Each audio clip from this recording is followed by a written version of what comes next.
People in general want to do things that are more fun. So if you were to make your own work a little bit more fun, stands to reason that you would be a little bit more engaged in that work. Or if you were to make your meetings a little bit more fun, people might be more willing to actually show up to them or stay engaged. And so at its basic level, when we enjoy what we do, we spend more time on it. We're more passionate about it. We're more engaged with it, which can lead to better results long term.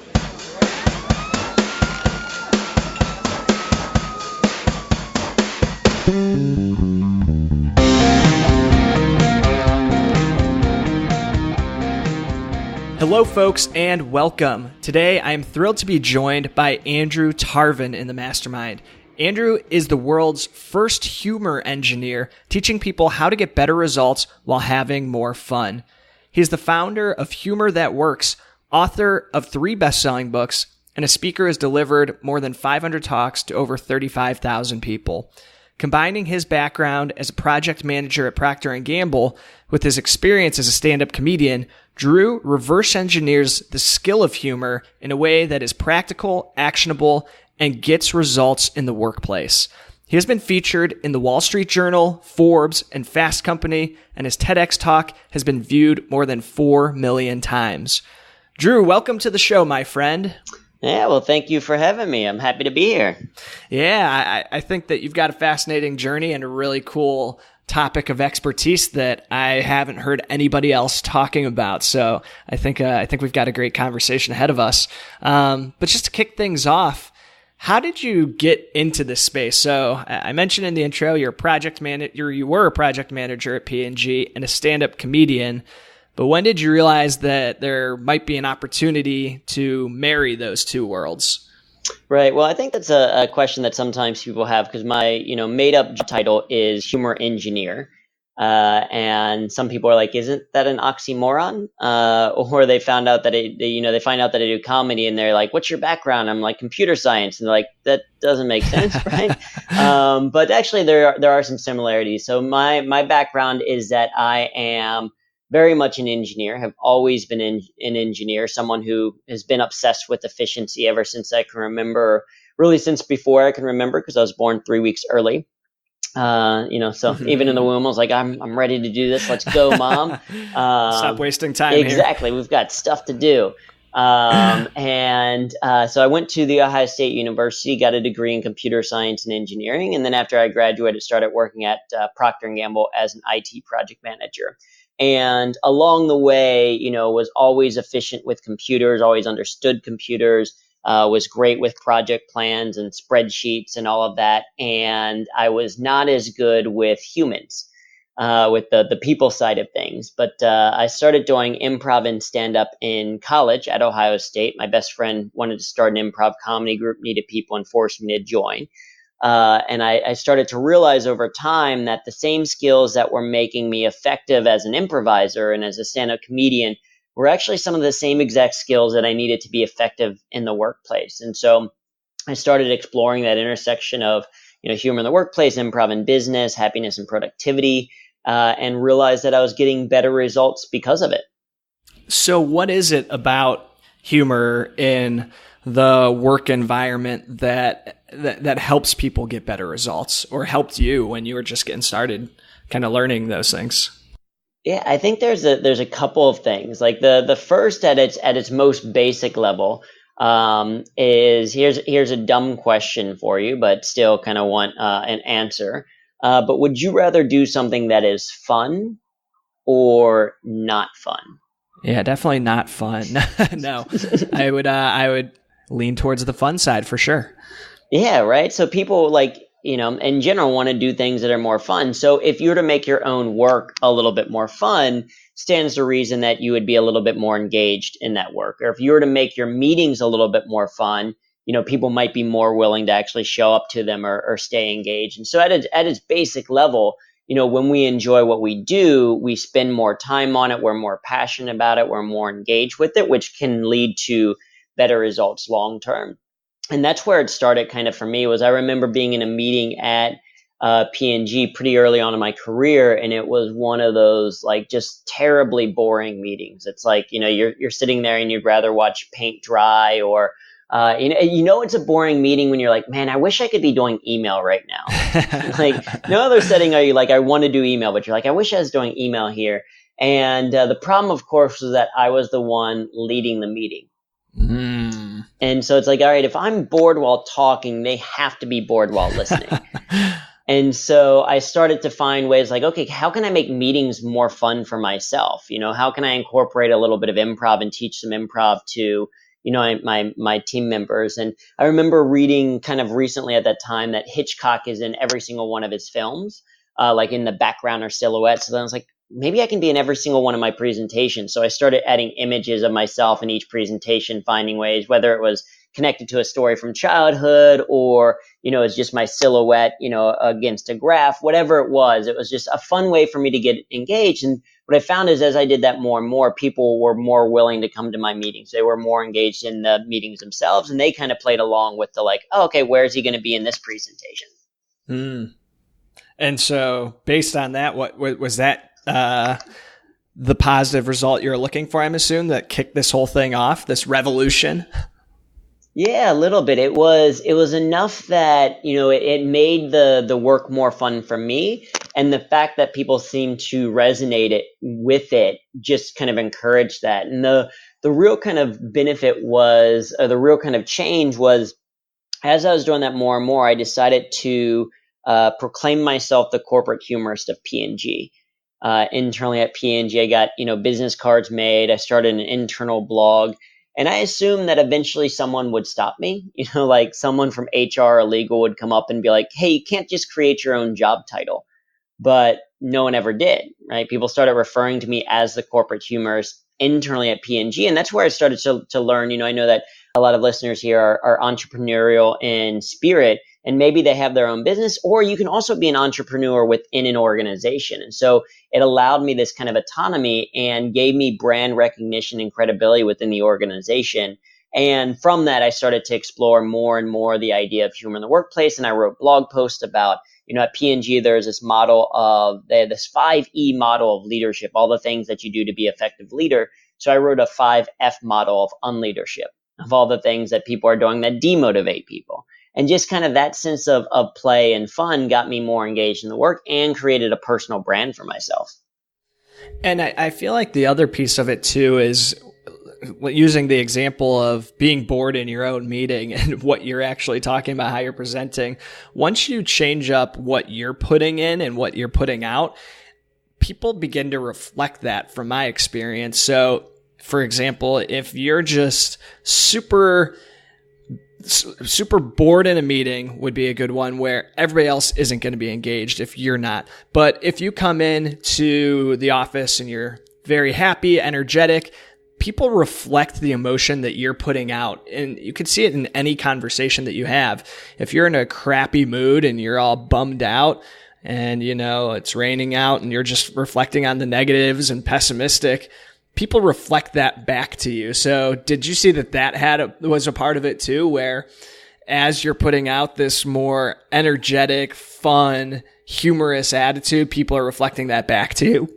Absolutely. I mean, I think that's a great kind of observation, and it's a physiological thing that we do. So we as humans have mirror neurons in our brain, and there's certain things that we naturally are primed to mirror, and one of them is a smile. So when we see someone else smile, we are naturally primed to smile back at them.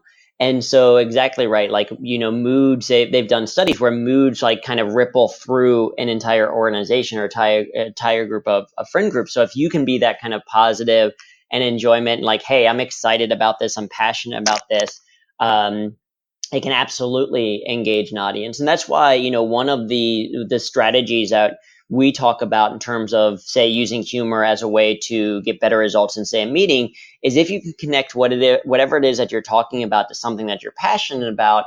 One, it makes whatever that dry topic that you have to present a little bit more interesting. But two, if it gets you passionate about it, gets you excited about it, like you said, that becomes a little bit infectious. Other people kind of pick up on that passion. Yeah. And is there any people probably thinking that sometimes humor's not the right approach in the office or in business in general? Are there certain times when it's more appropriate than others to take a humorous approach to your work or your business? I think so. Yeah. You don't want to be, seen as the kind of court jester or kind of like the class clown type person. When we're talking about humor in the workplace, we're not talking about making the workplace funny, so much as making the workplace a little bit more fun. And so obviously, there are going to be times where it's great for certain things like team building and for getting your own work done or as a way to relieve stress. But there are going to certainly be moments when humor isn't appropriate. Like, if you're firing someone, that's not the time to like bust out a Frozen parody of like, I've got to let you go, let you go. Like, that's not appropriate. And so it's understanding that humor is it's another tool, right? It's a tool in your tool belt as a way to get results. And the other thing that, that I'm passionate about with humor is not humor for the sake of humor. It's not just, hey, let's use humor so that we enjoy the 90,000 hours that we're going to spend at work, because that's the average amount of time that an individual will work in their lifetime is 90,000 hours. That's a long time. That's longer than everything on Netflix. So it's like, it's not just, hey, enjoy that time. That's part of the message, but how do you use humor to get a specific result? So it's not just humor for the sake of humor, but I want to use humor in a meeting so that people are more engaged, or I'm going to use it with some of this content so that people remember it longer, or I'm going to use humor here so that I relieve stress and show up more present for my family when I get home. Being very intentional about the reason you're using humor often leads to better results, because then it's not just, oh, that person's so silly or whatever. It's like, oh, that person's an effective communicator or an effective leader. I think that's an important point of clarification, that you're not the class clown. You're not coming just to, be disruptive in that sense. But let's talk about this a little bit tactically. How do people start using humor more effectively in the work setting? The thing that we teach for that kind of tactical approach is what we call a humor map. And the map stands for your medium, your audience, and purpose. So your medium is, how are you going to execute the humor? Is it in an email? Is it in a phone call, right? Because you've probably had this experience where sometimes, someone's maybe sent something via text and you're like, why is this person upset with me? What did I do? And it wasn't until talking to them later that you realize that they were being sarcastic or they meant it as a joke or something like that. So we know a message sent in text is very different than one, said in person. So that medium impacts what's going to be effective for your humor. The second component is your audience, and this is who's going to receive the humor. One, what do they know? What do they need? What do they expect? Because you want to deliver on what the person needs in a way that's unexpected, right? So we don't want humor to be a distraction where you're like, this is just fun, but it doesn't actually serve what that person needs. So you'd still want to deliver against that. And then also your relationship with that person is important. Like if it's someone that you've known for a long time and you've gotten to know each other over time and know their sense of humor a little bit more, there's certain jokes that you can say that are going to be very different than what you might do when meeting someone for the very first time and you know nothing about them. And then finally, the purpose is the last one and the most important one. And that's kind of, why do you want to use humor? Kind of back to that idea. It's fine if it's just for the sake of fun, but you can be like, oh no, I want to use humor in this situation to help me achieve this goal, right? That's the humor engineer side of things for me. That's why it's my job title, is that I use humor as a way to solve problems in the workplace. Starting with that goal in mind, so that you're delivering the appropriate humor or the appropriate message, and you're giving them what they need, but just in an expected way. That makes a ton of sense. Does culture play a role here in terms of what your work culture is like, or the culture that for entrepreneurs, the culture that you're trying to build? Is that something that you're cognizant of when you're teaching this stuff or working with clients? Yes and no. So yes, absolutely. The culture is very kind of important. If there's already a culture of kind of humor and positivity, it's much more likely that people will do it, because, we kind of adapt to the culture that we see. And the number one reason why people don't use humor in the workplace, despite all of the benefits to it, right? We ran a study because we wanted to know, why don't people use it more if it is so beneficial? And the number one reason is that they say that their boss they don't think that their boss or coworkers would approve. Right? Because if it feels like it's a stale culture, if no one else is using it, then you kind of assume that it's not welcome. But the reality is that 98% of CEOs prefer job candidates with a sense of humor, and 81% of employees say a fun workplace would make them more productive. So people actually want it. It's just not always a cultural norm. And so that's where it goes back. When you are using it effectively, when you're not using it as a way to replace your work, but instead enhance it, then it tends to typically be pretty welcome. And the interesting thing is, and this was true for me at P&G, was that no one ever told me to use humor, but no one ever stopped me either. And so the no part of the is the cultural thing, part of it is, we're big believers in choice, and that a lot of the things that you do in the workplace is a choice that you make every single day. And even if you worked in an organization, so a lot of people just never try humor, and they never get the feedback that they shouldn't do it. But a lot of times, even if someone said, hey, there's no humor whatsoever, no one can control how you think. No one can prevent you from, one of the things that I like to do is when I'm reading emails, if I'm getting bored in email, I'll start to read each of the emails in a different accent in my head. And it's something that's just playful. It's kind of gamifying my work a little bit, and no one can stop me from doing that, right? No manager or boss can come up and be like, hey, you're reading emails in an accent in your head. Stop it. Right. And so part of it is this choice that you're making every single day. And so, yes, the culture certainly helps, but we're big into that empowerment that, you as an individual can choose to find ways to make your own work more fun. Right. Yeah. And I think it comes back to, well, speaking of sense of humor, we delayed this podcast, as you know, because there's a power washer. Now there's a leaf blower going on outside the window. So apologies on that. But I think it goes back to what you said about creating a personal brand and how you did that at P&G. This could be an opportunity for people who feel like they don't work in or they're not in a fun or very high sense of humor type atmosphere, to really brand yourself as the person who brings the fun to the workplace and still kicks ass at what they do, but just does it in a lighthearted and fun way. So I think that that's an important call out. For sure. Yeah. And just to kind of build on that point real quick is I think that, and you tell me whether you agree or disagree with this statement. And I think for the listeners, also think about your answer, whether you agree or disagree with this. But the statement is, you are responsible for your own happiness. I 100% agree with that. Right. And I agree with that too. And I think that, it is not up to your manager. It is not up to your coworkers. It is not up to your customers to make sure that you enjoy what you do.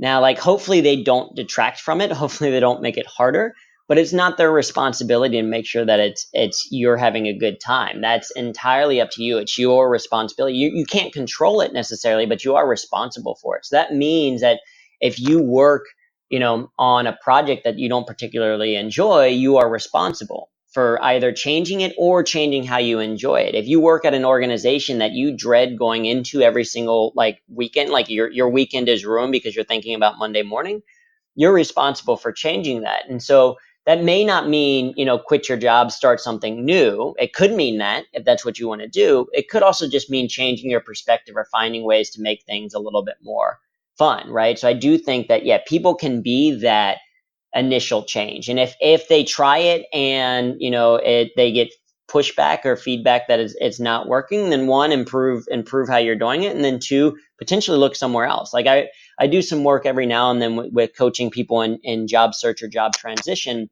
And I remember working with someone and they had a great sense of humor. So I was like, you could list sense of humor on your resume under special skills. And they're like, but what if a company doesn't hire me because I have sense of humor written there? And I'm like, that is fantastic. That's ideal, right? Because if an organization isn't going to hire you because you said you have a sense of humor, it's probably not an organization that you're going to be happy with working at long term anyway. Yeah. And I think too, on the reverse side of that, if you're trying to attract people to your entrepreneurial venture and you feel like you have to put on this serious business-like vibe that's not you, then you're going to attract people who don't fit what you're trying to do culturally or who you are and the culture that you as a person would want to attract. And so by by really starting with that or being cognizant of that at least and putting that out there in interviews and in talking with people, then you're going to build a culture that is more aligned with your actual, your vulnerable, very real self. So I think that, that's a great call out. What about people who don't feel that they're naturally that funny or that humorous? It's a great question, because I'll tell you that I've done over 1,000 shows as a stand-up comedian, improviser, storyteller.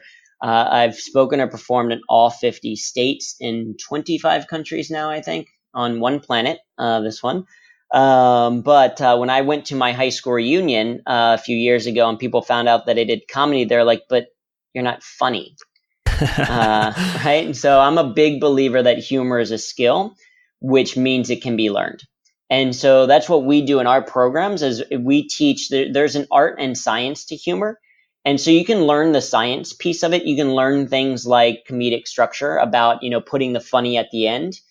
Because if you're going to give a setup and a punchline, you want the funny part to be at the end so that people have an opportunity to laugh. So you can learn things like that. You can learn about things like association, where you can connect two ideas like we talked about a little bit earlier. You can learn, the science piece of it. And then the art piece of it is what is your natural sense of humor. It's not something that you can necessarily learn from a book, but you get from doing practice and repetition. Like any skill, the more you do it, the more it becomes kind of second nature. And so for anyone that's first starting out, it's one, thinking back to the humor map and keeping it in mind. And the other thing is when you're first starting out, if you're not comfortable creating stuff yourself, is that to use humor in the workplace, you don't have to be the creator of it. You don't have to be the origin of it. Instead, you can share things that you find funny. So, GIFs or GIFs, depending on your which way you like to pronounce it, can be a great way to incorporate just in text with people. So you don't have to be the one that created it, but you can find a funny one that's matches the sense of humor, the mood of the situation, or you can share a funny TEDx talk on the skill of humor. Check it out. It's very good. No, just kidding, right? But you can share like a TEDx talk that you really like that makes a point for you. You can share a quotation from someone. Like you don't have to be the creator of it, but you can use what other people have already created and leverage that for the appropriate situation. Well, and another plug there, besides the TEDx talk for people who do like to learn this stuff from books, and that is their method. You got 3 of them. So there's plenty of resources out there for people to check out to start to hone that skill. Yeah. And that's really the thing that helps me, or like that gets me excited every single day. That's our mission, with Humor That Works, is that we want to make the world funnier so that it can be effectiver. And that's everything that we've kind of put out, because like I mentioned, I don't think I ever would have sat in a stand-up club and looked at a stand-up comedian and be like, you know what, I can do that. I'm going to try it out. Instead, it was my best friend kind of wanting to start this group and pushing me into it.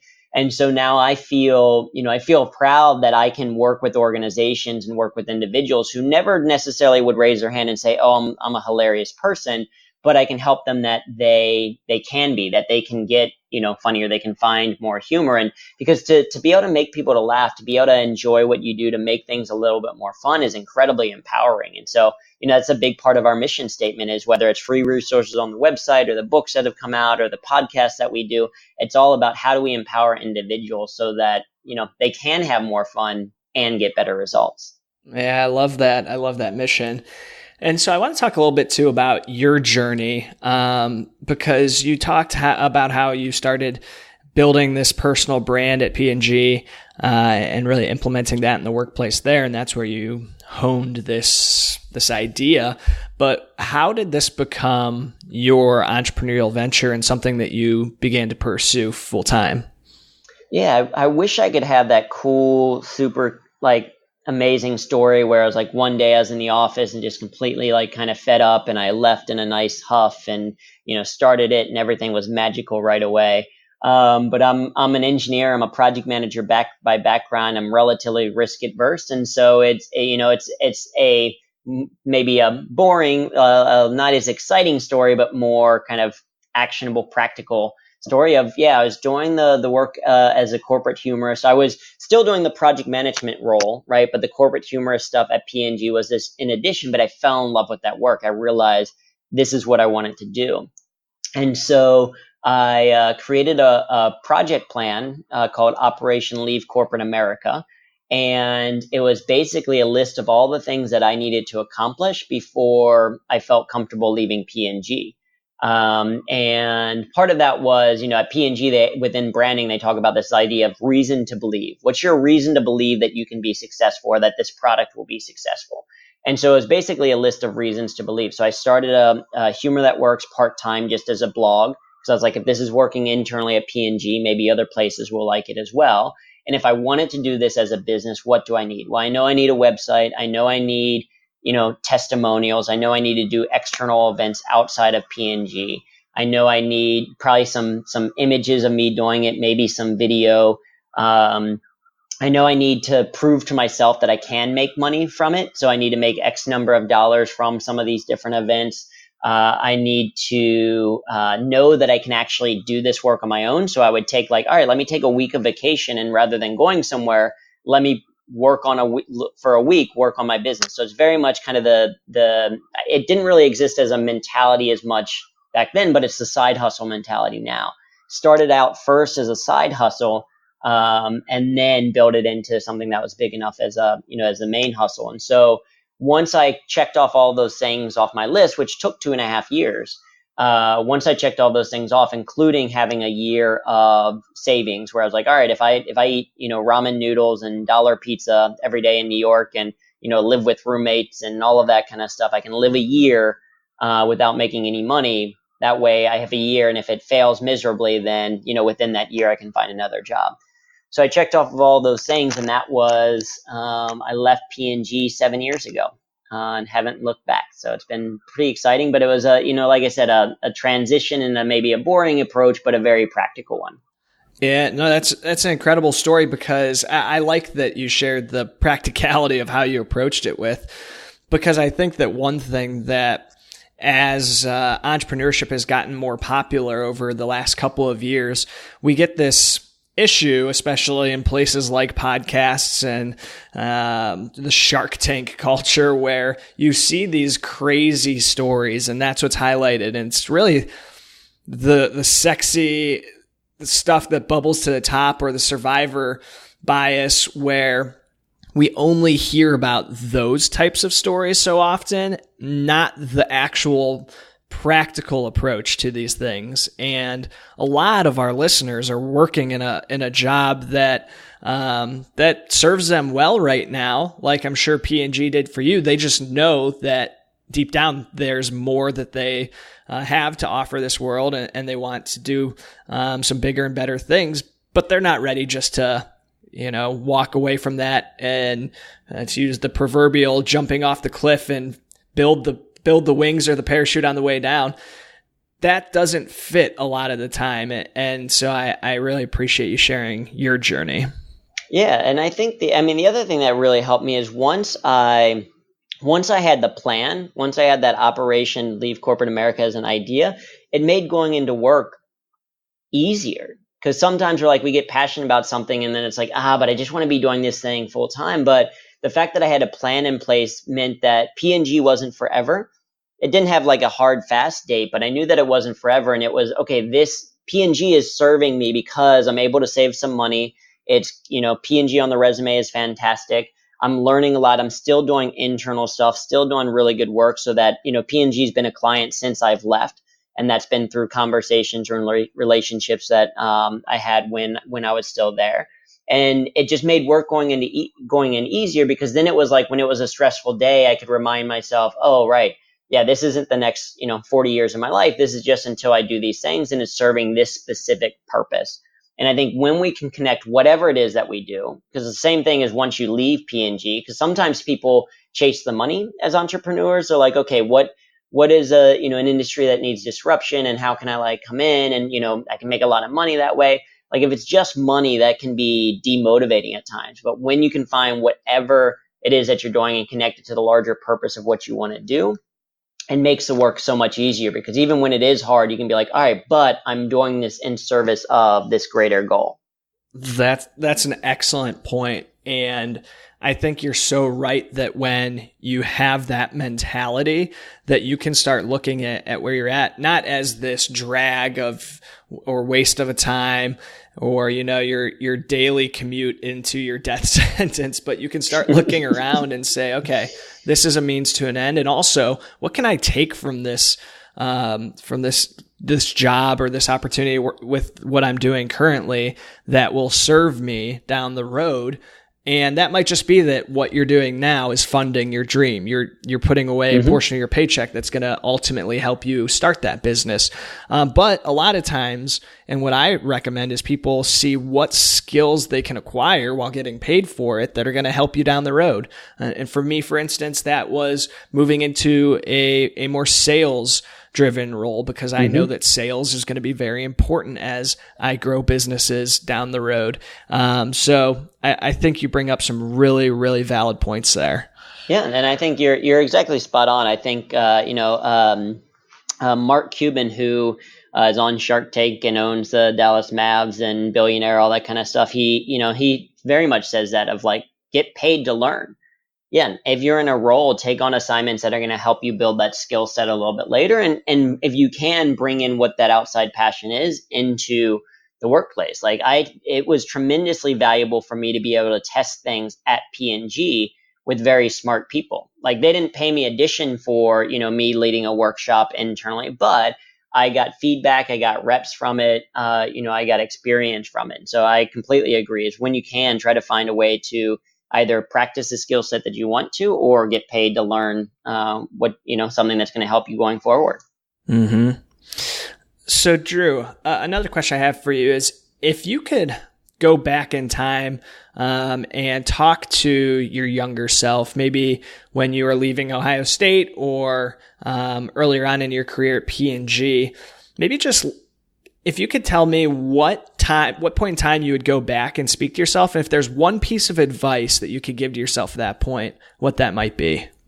Wow. Great question. Two things come up. First, I would go back to early, probably like leaving high school into college, and I would say do stand up earlier. I love stand-up comedy, and stand-up is incredibly valuable in terms of improving your presentation skills and getting more confident. Improv as well, and I've done a tremendous amount of improv and wouldn't change that at all, but I think I would want to do more stand-up earlier on, just because stand-up also creates a body of work that you can kind of follow. So that's kind of the one from that side.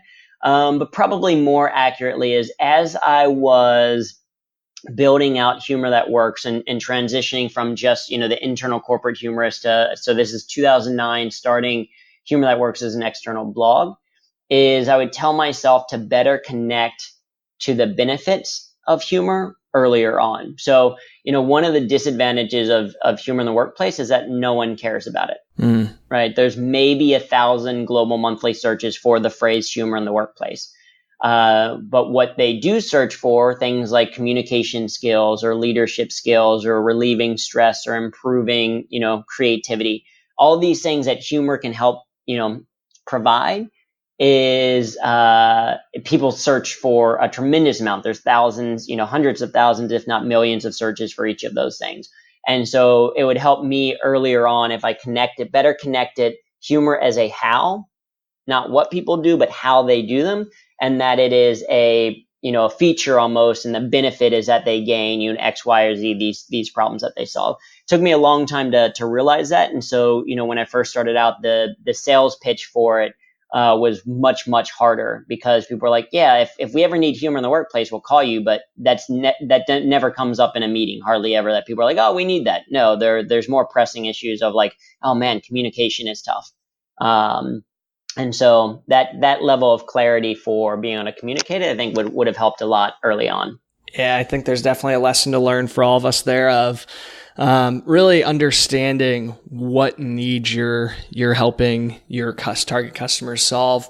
But to your first point, so I've been thinking about doing some sort of stand-up or improv classes. So anybody else who's thinking about that, and for myself, do you recommend then starting with the stand-up? I would say either one, but absolutely do it. In fact, actually, for many people, unless you're already somewhat comfortable on the stage, I would actually suggest starting with improv first, and that's how I got into it. But improv it's a little bit more safe. It's just you can go and take a class, and it's just those people in the class. You're learning the skill, you're getting more comfortable, and the work of improv is more fun because every single time it's different.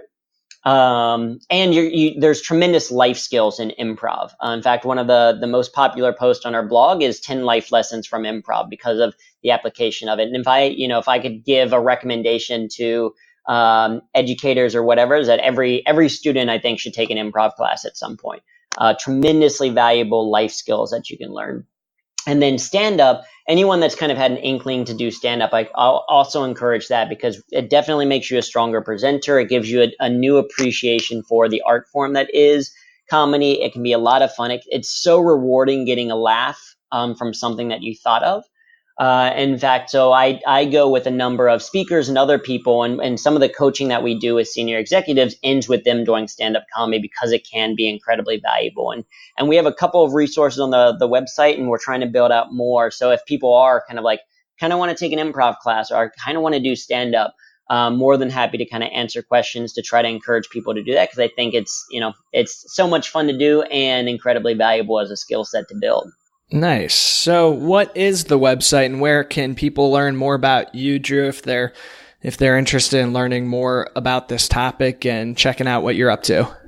Yeah, if they're interested specifically in humor in the workplace, then they can go to humorthatworks.com.